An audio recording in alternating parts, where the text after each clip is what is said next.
Uygur diasporası çeşitli ülkelerde bulunan çok sayıda kuruluşunu Dünya Uygur Kongresi çatısı altında toplama kararı aldı.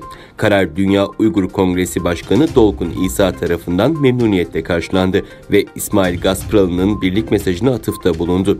Diaspora kuruluşlarının Dünya Uygur Kongresi çatısı altında birleşmesi hakkında Türkiye'deki Doğu Türkistan kuruluşları da açıklamada bulundu.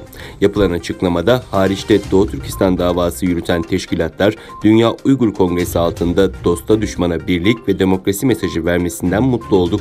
Türkiye'de birlikte hareket protokolü imzaladığımız teşkilatlarımız da dış dünyada Dünya Uygur Kongresi ve onun Türkiye sevdalısı Başkanı Dolkun İsa Bey'i destekliyor, çalışmalarının yanında olduğumuzu bu vesileyle kamuoyuyla paylaşıyoruz ifadeleri kullanıldı.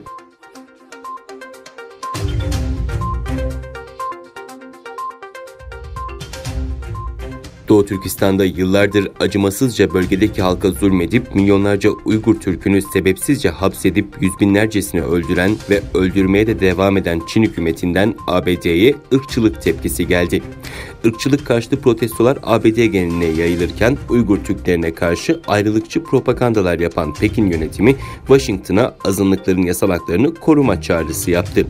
Çin Dışişleri Bakanlığı sözcüsü Pekin'de düzenlediği basın toplantısında ABD yönetimini ırk ayrımcılığını ortadan kaldırmaya ve azınlıkların yasal haklarını korumaya çağırdı.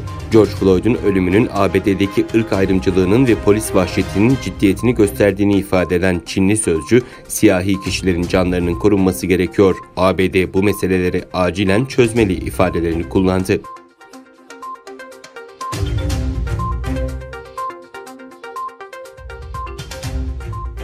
Çin hükümeti Amerika'nın Dünya Sağlık Örgütü üyeliğinden çıkma kararını eleştirdi. Çin, Amerika'nın son dönemde uluslararası örgütlerden çıkma durumunu bir bağımlılık haline getirdiğini iddia etti.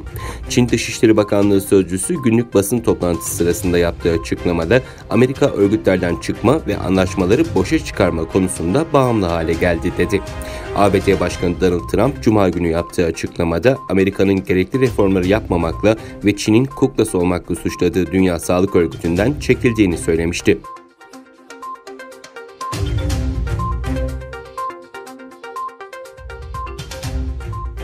Covid-19 salgınında görev alan İtalyan doktor, koronavirüsün gücünü kaybettiğini ve ilk evreye nazaran ölümcül etkisinin azaldığını söyledi.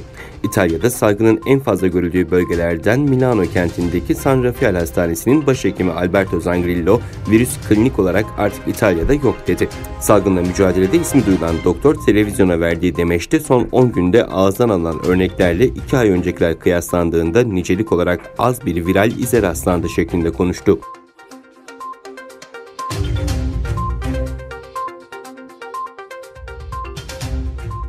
ABD Başkanı Donald Trump, artan protestolar ve şiddet olayları nedeniyle tüm ülkede asker ve ulusal muhafız güçlerinin devreye sokulacağını açıkladı. ABD'nin Minnesota eyaletine bağlı Minneapolis şehrinde siyahi George Floyd'un polis tarafından tutuklandığı sırada öldürülmesinin ardından başlayan protestolar etkisini arttırarak devam ediyor. Trump yaptığı açıklamada ülkede yapılan protestolarda şiddet olaylarının artması nedeniyle asker ve ulusal muhafız güçlerini tüm ülkede devreye sokmayı planladığını duyurdu.